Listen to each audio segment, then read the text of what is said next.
चालक कह रहा है कि साहब हमने हार्न बजाया, हमने देखा बकरियां हैं तो हार्न बजाया, बकरियों को चेताया, बोला हमसे मत टकराओ। बकरियां बोली जनतंत्र है, अपनी औकात में आओ। फिर लोग कहेंगे गरीब आदमी ट्रैक पर बकरियों को ले क्यों गया? हरी हरी घास रेलवे के ट्रैक और उन गिट्टियों पर ही मिलेंगी क्या? ट्रेन चालक ने बकरियों से कहा रास्ता छोड़ दो। उन्होंने कहा लोकतंत्र का तकाजा है, हम टकराने की सामर्थ्य रखते हैं। दोस्तों आज का वीडियो हमारा बकरियां चपेट में आ गई। हिम्मत कैसे हुई चालक की कि बकरियों पर चढ़ा दिया? जो बकरी मालिक थे यानी चरवाहे थे, उनके सब्र का बांध टूट गया। ट्रेन एक तरफ तो चली गई रौंदते हुए, लेकिन उसी रास्ते से आना था। ट्रेन की औकात नहीं थी कि वह रास्ता बदल सके, क्योंकि 128 साल पुराना रेलवे का ट्रैक था। जी हां, 1896 में उस ट्रैक को अंग्रेजों ने बनाया था और कुछ स्टेशनों की दूरी ही तय करती है, 40 मिनट में गंतव्य तक पहुंच जाती है। पहले कोई सिग्नल वगैरह नहीं था। अब विद्युतीकरण हो रहा है। पहले कोयले से चलती थी, भाप वाली ट्रेन थी, तत्पश्चात डीजल वाली ट्रेन हुई और अब अभी भी डीजल की ही ट्रेन चल रही है, लेकिन अब विद्युतीकरण हो रहा है। तो वैसे आप इस बात से भीग गए कि 1853 में पहली बार मुंबई से ठाणे की ट्रेन अंग्रेजों ने चलाया था, लेकिन उत्तर प्रदेश का देवरिया जनपद, जहां एक छोटा सा ट्रैक 20 किलोमीटर 21 किलोमीटर की दूरी 40 मिनट में तय करती है।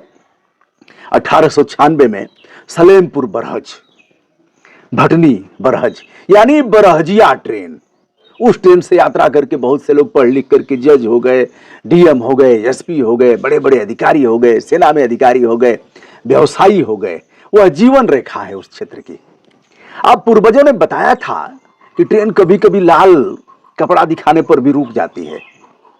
अब हम चंद्रयान के मामले में कितने सफल हुए, हमने विज्ञान के क्षेत्र में कितनी प्रगति किया, लेकिन जो दादा के दादा ने बताया था कि लाल कपड़ा ऐसे गोजी में बांध के, लौड़, चलिए कुछ देहाती भाषा का भी प्रयोग हो, लौड़ होती है, गोजी होती है, डंडा होता है, लाठी होता है। लाठी थोड़ा परिष्कृत शब्द है।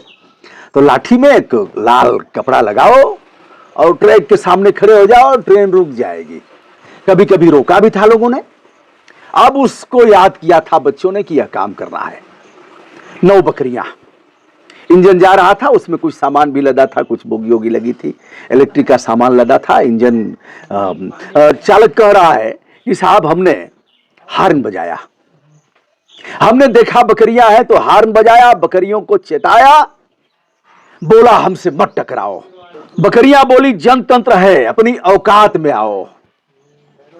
होनी को कौन टाल सकता है हुजूर, किंतु आपकी सुरक्षा आपके हाथों में है, ऐसा फंडा अपनाओ।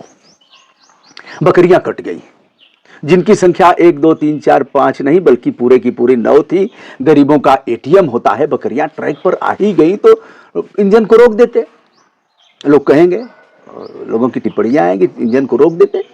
गरीब आदमी की बकरियों को काट करके क्या मिला? अब फिर लोग कहेंगे गरीब आदमी ट्रैक पर बकरियों को ले क्यों गया? हरी हरी घास रेलवे के ट्रैक और उन गिट्टियों पर ही मिलेंगी क्या? अब मेरे समझ में एक बात नहीं आ रही है। बकरियां बड़ी सेंसिटिव होती हैं, वो हमेशा बाएं चलती हैं। आप भी देखिएगा, आज के बाद ध्यान दीजिएगा।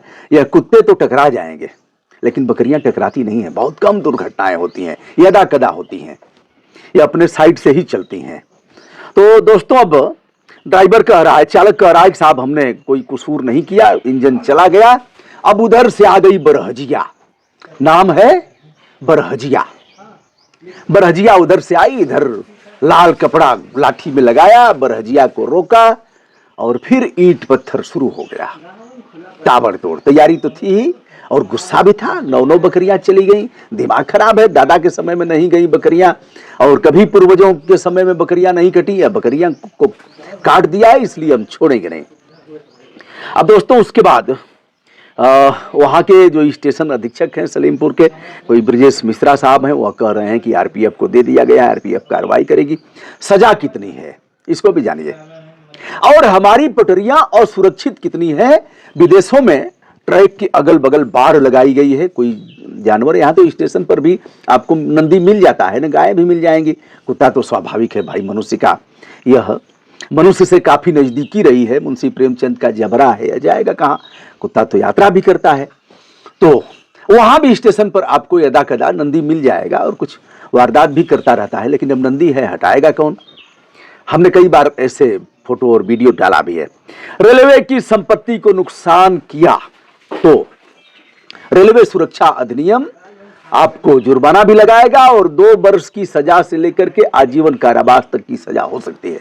लेकिन कोई भी जन आंदोलन हुआ, पहला गुस्सा रेलवे पर। और सबसे अधिक इधर के दिनों में कुछ कई दुर्घटनाएं, कोई लकड़ी का गट्टा डाल रहा है, कोई मुर्गा एक बांध दिया था, एक क्रिएटर था और रेलवे के पटरी पर मुर्गा बांध दिया। अब उसका मुर्गा का मंतव्य क्या था, रील बनाना था उसको, रील चल देगी, यही लोग देखना भी चाहेंगे। अच्छा वीडियो तो लोग देखते नहीं है, पसंद नहीं करेंगे, लेकिन ऐसे वीडियो पसंद जरूर करेंगे। तो दोस्तों, यह रहा बरहजिया। अब जंगली जानवरों की वजह से, जैसे अगर आप जाएंगे हरिद्वार से देहरादून अथवा ऋषिकेश, तो स्पीड वंदे भारत की भी नियंत्रित की गई है। जंगली हाथी कट गए, जंगली बाघ, तेंदुआ, जंगली सुअर, हिरन, तमाम ऐसी जाने गई है। यह मामला चल भी रहा है, कई केस हुए हैं। ऐसे में सुप्रीम कोर्ट का महत्वपूर्ण विनिश्चय है और नैनीताल उच्च न्यायालय का कि ट्रेन की गति इससे अधिक नहीं होनी चाहिए। वंदे भारत की गति को भी नियंत्रित किया गया है। भगवान की कृपा है कि अभी तक कोई दुर्घटनाएं नहीं हुई, लेकिन अब उनके लिए अंडरपास बनाए जा रहे हैं जंगली जानवरों के लिए, जिससे वह ट्रैक पर न जा सकें। तो यह रही ताजा घटना, जीवन रेखा बरहजिया। और बरहजिया पर जो हुआ है पथराव, कारण की बकरियां कट गई। औकात कैसे हुई कि बकरियों को काट दिया। अभी देश कब सुधरेगा, कब पढ़ाई लिखाई का मतलब निकलेगा। इतनी घटनाएं हो रही हैं, उन्हें कब पता होगा। जीवन तो बर्बाद हो जाएगा अगर नेतागिरी नहीं हुई और शासन सत्ता ने इस पर हस्तक्षेप नहीं किया। जनप्रतिनिधियों ने, जो प्रभाव वाले हैं, सत्ता से जुड़े हुए हैं, तो उनका जीवन तो बर्बाद हो गया।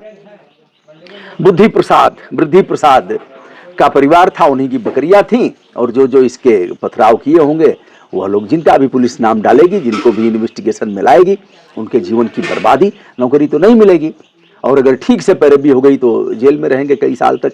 इसलिए सावधान, यह हमारी फंडामेंटल ड्यूटी है कि हम ऐसे मामलों में आपको बताएं, समझाएं, चेताएं और ऐसे कानून जो लोग भी हाथ में लेते हैं उसका परिणाम क्या है, क्या होता है, इसे भी बताएं, कारण कि इस तरह की घटनाएं रुक नहीं रही हैं। दोस्तों, मैं हूं ब्रजभूषण दुबे। संपूर्ण आदर के साथ हमारा विनम्र प्रणाम आप सभी तक संप्रेषित किया जाता है। नमस्कार।